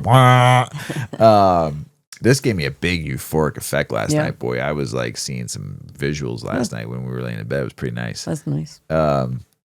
But we talked about this before. There's over 35,000 scientific papers published on the cannabis plant. And in this article, what I love what he says the most, and I don't want to steal your thunder, but it is a good, like, captured me. How politicians say we need more research, we need more research, we need more research, we need more research to pass laws, right? Mm-hmm. But meanwhile, we have 35,000 research papers. Mm-hmm. And we do say all the time we need more research, but we're saying that we need more research to disprove all these stigmas, and we need more research because most of the research that's been done is trying to build more of a case against cannabis. Marijuana 2.0, Reefer Madness 2.0. Anyway, so let's get into this. This is a big one. If I had $1 for every time a politician uttered these words about cannabis, I'd probably have enough money to fund several lifetimes of research. It's become the go-to response whenever the topic of legalization comes up, a convenient way to kick the can down the road while appearing thoughtful and responsible. But here's what keeps me up at night. How much research is enough? We currently have over 28,000 studies on cannabis, spanning decades of scientific inquiry. That's not counting the thousands of years of documented human use, dating back to some of humanity's earliest agricultural endeavors. Cannabis wasn't just any crop. It was one of our first plants that the ancestors chose to cultivate. Think about that for a moment. Yet somehow in 2024, we're still being told we need more research before we can definitively say that cannabis is safer than alcohol, a substance that claims tens of thousands of lives annually. It's as if we're stuck in an endless loop of studying while ignoring the mountain of evidence already at our disposal. We've read a lot of it. Today, I'm going to help you cut through this smokescreen of perpetual research requirements. We'll look at the numbers, examine the facts, and hopefully put this tired old excuse to rest once and for all. But let's be honest, if we haven't gathered enough data after thousands of years of human use and tens of thousands of scientific studies, then will we ever? Buckle up, folks. It's time to bust this myth wide open. Yeah. Let's talk numbers, because the figures are absolutely staggering. According to NORML's recent analysis of PubMed.gov data, scientists have published over 35,000 scientific papers about cannabis just since 2014. That's not a typo, folks. 35,000 studies in the past decade 2014. Alone. Yeah. We're not talking about 100 years. Right. To put this in perspective, we are seeing over 4,000 new cannabis studies published every year. That means by the time you finish reading this article, another researcher somewhere has probably published their findings about our favorite plant. The pace of cannabis research isn't just steady, it's exploding. As NORML's deputy director, Paul Armentano, perfectly puts it, it is time for politicians and others to stop assessing cannabis through the lens of what we don't know and instead start engaging in evidence-based discussions about marijuana and marijuana reform policies that are indicative of all that we do know. Here's a mind-blowing statistic. Over 70% of all peer-reviewed scientific papers about marijuana have been published in just the last 10 years.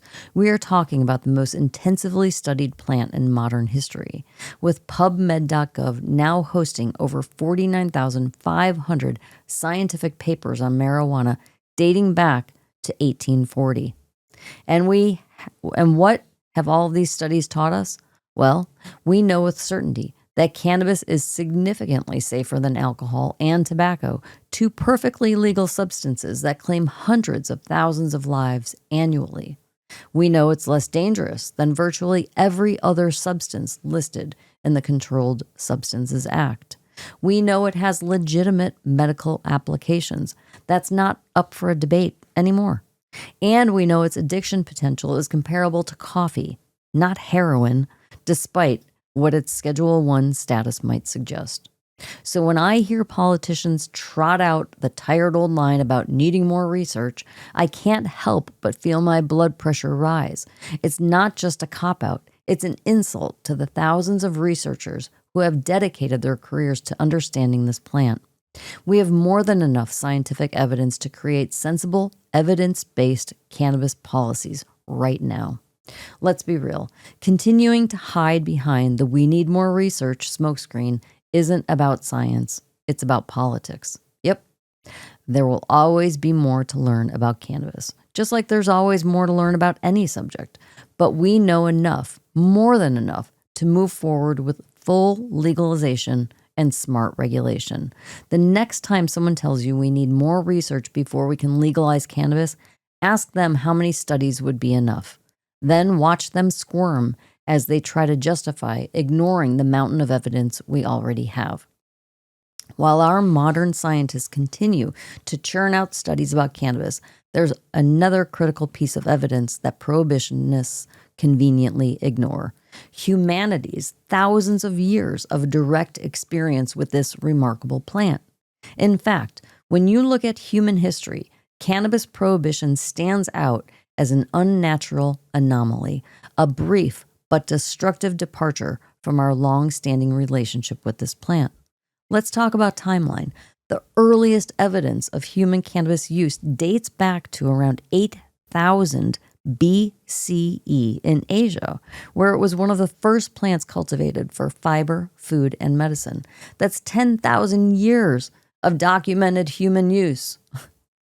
What the fuck? The ancient Chinese pharmacopoeia, the Pen Sao Ching, dated back to 2700 BCE, specifically referenced cannabis as a medicine for treating a variety of ailments. Queen Victoria famously used cannabis tinctures for menstrual cramps, and even George Washington grew hemp at Mount Vernon. Says on the dollar bill. Dollar bill, dollar bills, y'all. Here's where it gets really interesting. Our bodies actually evolved alongside this plant. The discovery of the endocannabinoid system reveals that we have an entire network of receptors that interact with cannabis compounds. Whether you believe in intelligent design or evolution, you have to acknowledge the remarkable symmetry here. We literally have a biological system that responds to cannabis. That's no coincidence, folks. Every major civilization throughout history has documented beneficial uses of cannabis. It appeared in the United States Pharmacopoeia in 1850 until 1942, recognized for its therapeutic properties in treating numerous conditions. Ancient Egyptians used it for glaucoma, Indians for digestive issues, and Chinese doctors prescribed it for over 100 ailments. This isn't ancient superstition. Many of these applications are being validated by modern research. So what happened? Well, in 1937, against the advice of the American Medical Association, cannabis, do you hear that? Against the advice of the American Medical Association, cannabis was effectively banned in the United States. Damn you, Harry Asslinger. Yeah. Yep, he started the war on drugs. This kicked off our grand experiment with prohibition, an 87-year detour that brought nothing but suffering, incarceration, and death.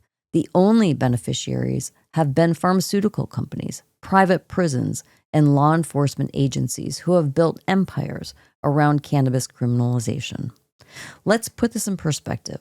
We have 10,000 years of documented beneficial use versus 87 years of prohibition-induced chaos. When someone claims we don't know enough about cannabis, they're not just ignoring modern science, they're dismissing a millennia of human experience.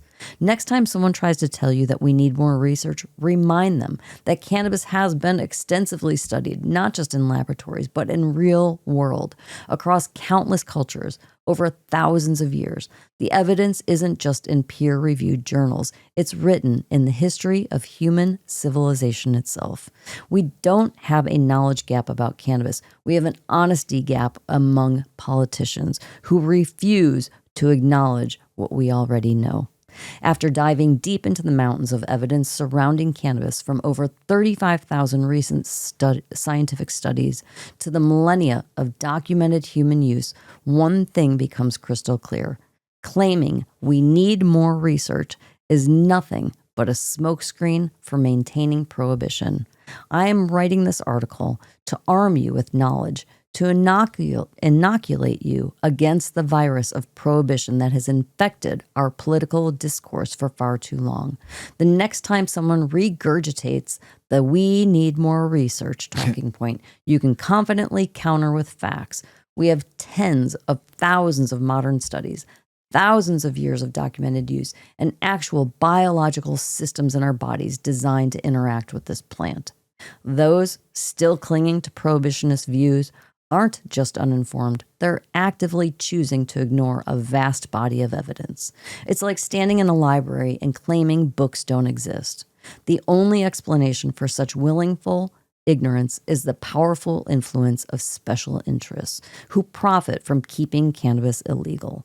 Big pharma, private prisons, certain law enforcement agencies have built their empires on the foundation of prohibition, and they are not about to let facts get in the way of their profits. Here's the ultimate irony. While our government was floating the idea of Ministry of Truth to combat misinformation, they've been the one primary source of cannabis disinformation for nearly a century. From reefer madness to modern-day fear-mongering about the dangers of marijuana, they've consistently ignored science, dismissed history, and perpetuated lies to maintain their prohibitionist stance. It's time to call out this hypocrisy. It's time to shut down bad faith arguments about needing more research with the overwhelming evidence we already have. The truth is, we don't need more research to know that prohibition has failed. We need more courage from our politicians to stand up to special interests and implement evidence-based policies. So the next time someone tells you we need more research on cannabis, ask them, how many studies would be enough? How many years of human use would satisfy you? How much evidence do you need to acknowledge what we already know? Then watch as they struggle to defend the indefensible. The sticky bottom line is this: we have the evidence, we have the science, we have the history. What we need now is the political will to act on it. And that, my friends, starts with refusing to let tired old myths about needing more research go unchallenged. Knowledge is power, and it's time we use that power to end prohibition once and for all. Reginald Reefer, killing it with that article. You want to know something else also? He's like a... You want to know something else? Yeah, what? You made my nipples hard when you read that article. Do you want to know why? You read it with fucking such enthusiasm and such power, and you're tan and your hair looks so good right now. I'm watching you using some hands, pushing. Are you flirting with me? And my nipples got hard. I was like, not damn. With that voice. Oh man. I was like, oh, like the dude from Waterboy. Mr. Weedman. Mr. Weedman. International news. Ganja stakeholders call for reset and inclusion 10 years after enactment of Dangerous Drug Amendment Act. 10 years after Jamaica's Dangerous Drug Amendment Act decriminalized small amounts of ganja, stakeholders, including the ganja growers and producers associated with Jamaica, are calling for the comprehensive reset of the cannabis industry. They argue that the current regulatory framework has marginalized traditional cultivators, especially Rastafari, and small-scale farmers who were instrumental in establishing Jamaica's global ganja reputation. Their 7-point plan includes renaming the legalization, full legalization for adult use, amnesty for traditional growers, new licensing categories, access to arable land, reforming the Cannabis Licensing Authority, and improved banking access. They emphasize the need for an exclusive, equitable industry that honors culture and historical contributions. Hell yeah, Jamaica. We need to get there one day. One day. Slovenian parliament introduces Europe's most progressive medical cannabis laws, says ICBC. We don't talk much about Slovenia. This is I think the first. Slovenia's parliament has introduced a groundbreaking medical cannabis bill poised to establish one of Europe's most progressive frameworks. The legislation legalizes the cultivation, production, distribution, and use of cannabis for medical and scientific purposes under a regulated system. It features an open licensing model, accessible to qualified individuals and companies, eliminates the state monopoly, and mandates compliance with GACP and GMP and the European Pharmacopoeia standards. The bill also removes cannabis and THC from the prohibited substance list for medical and scientific use, allows standards medical and veterinary prescriptions, and ensures patients access through pharmacies and licensed providers. This initiative aligns with the 2024 advisory referendum, where 66.7% of the voters supported medical cannabis cultivation, and it positions Slovenia's medical cannabis market to grow by 4% annually, reaching over 55 million euros by 2029. Good for you, Slovenia. Home team right there. You need to teach Florida to get to 60% so they can go wreck. Kakistan, to permit industrial hemp cultivation. Kakistan's Mazils was approved legislation to legalize industrial hemp cultivation, aiming to boost domestic industries like paper, textiles, and construction. Vice Minister of International Affairs Sanjira Adilov emphasized that industry's hemp contains only 0.1% to 0.3% THC, distinguishing from the psychoactive cannabis and posing no interest to drug users. The ministry has already issued 4 cultivation licenses with 1 farm in Kastani region operational. This initiative revives a decade-old proposal to reduce reliance on imported office paper previously hindered by lack of government support. Now, with official backing, the entire hemp production process will be monitored by anti-narcotics authorities to ensure compliance. You know that it says you can do only 0.1 to 0.3% THC, right? Mm-hmm. You know what they're going to do, right?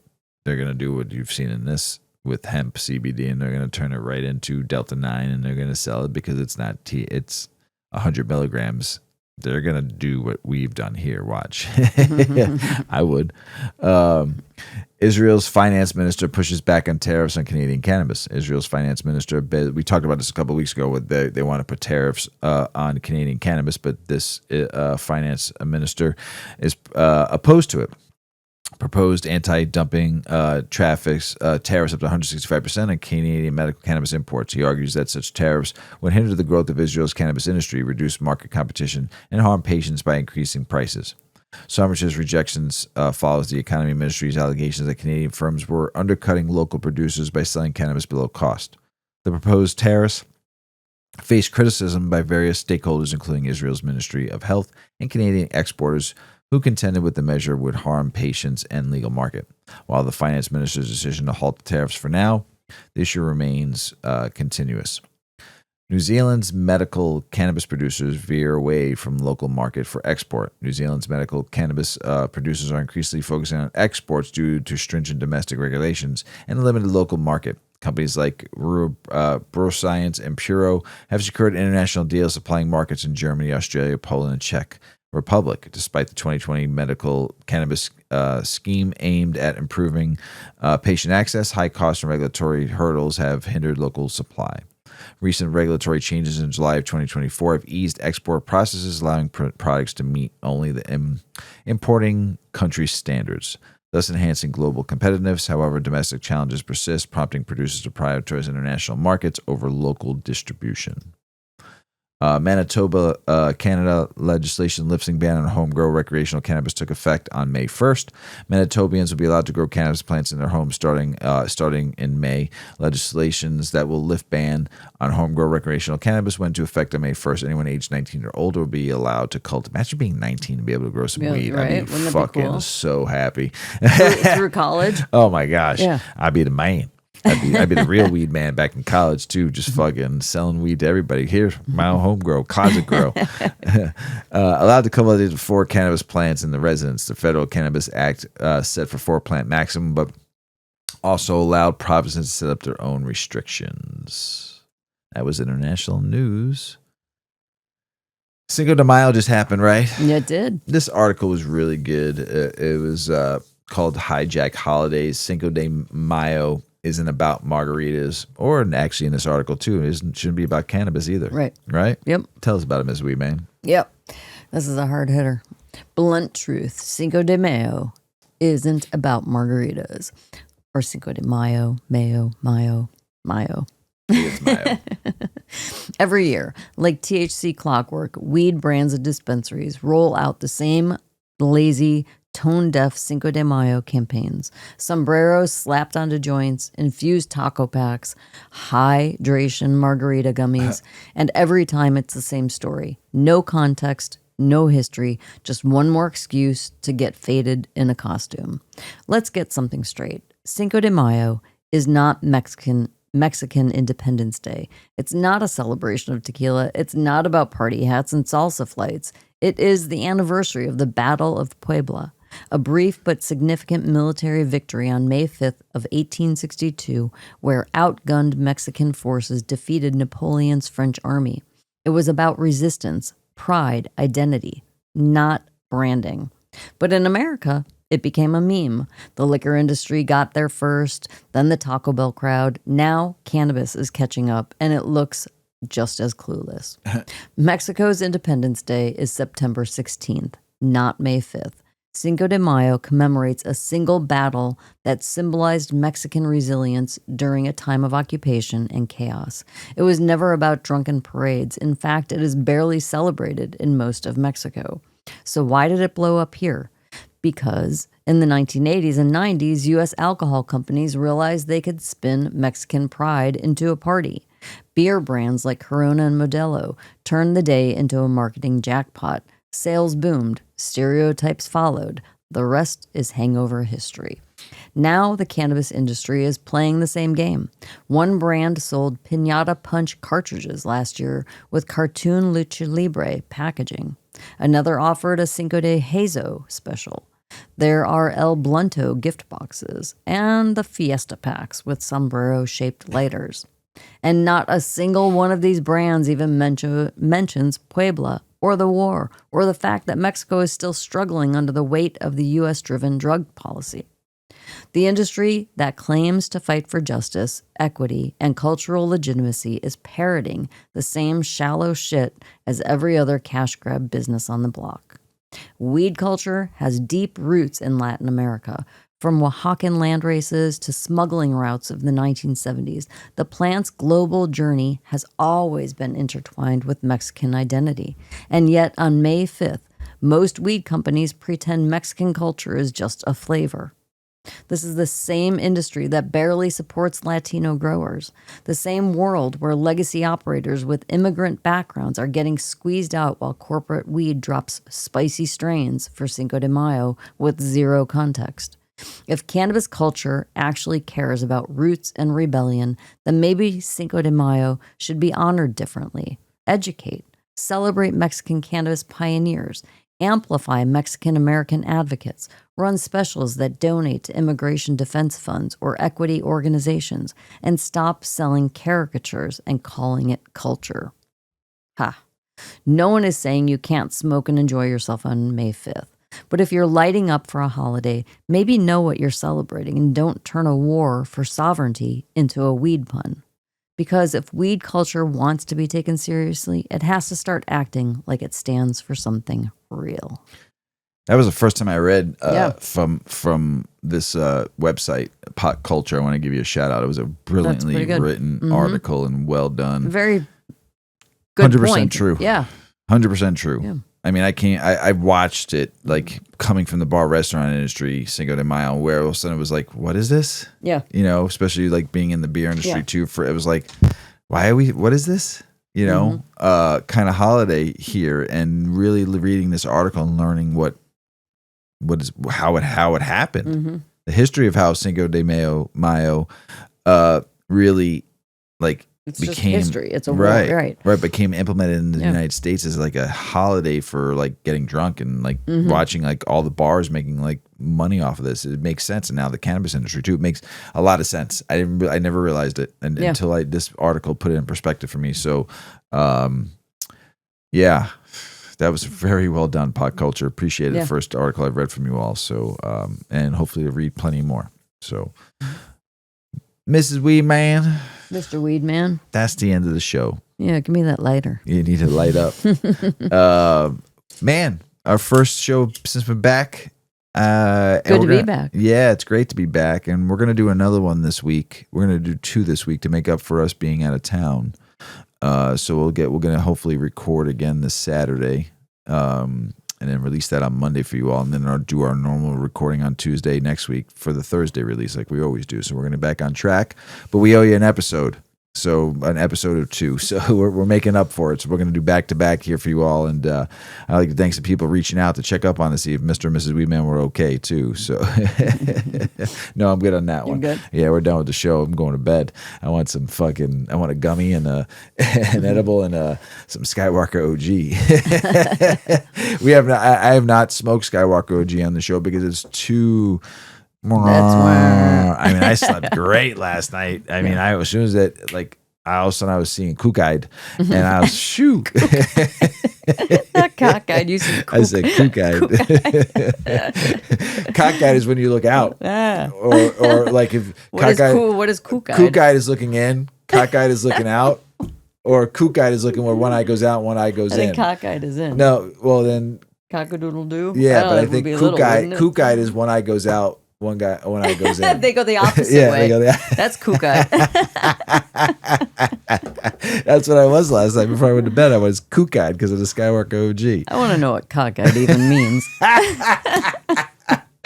Oh, shit. This is going to be Mrs. Weedman's final word. So you got anything else to say, Mrs. Weedman? I got cockeyed. It means I got drunk. I didn't get cockeyed. Absurd. Impractical. Crooked or askew, not level. Cockeyed. Yeah, so your eyes would be. Yeah. Well, that's Mrs. Weedman's final word. Everybody out there in the world, we love you. Thanks for the support. Thanks for the love. We're so happy to be back looking all tan and refreshed and reset. Here we go. As Paulie always says, smoke smart. Puff, puffing away. Puff, puff, pass. Check out our cannabis lifestyle brand online at 8decades.com. Our custom smokes and accessories are perfect for your coffee table, bedroom nightstand, or kitchen counter. They're designed for you to show them off. The Canna community is also loving our hemp and cotton blend t-shirts, sweatshirts, scarves, and hats, finished off with our 8 Decades logo. We've got some awesome long-lasting goods that will be your favorite for years to come. 8 Decades, because a 9th decade of cannabis prohibition isn't acceptable.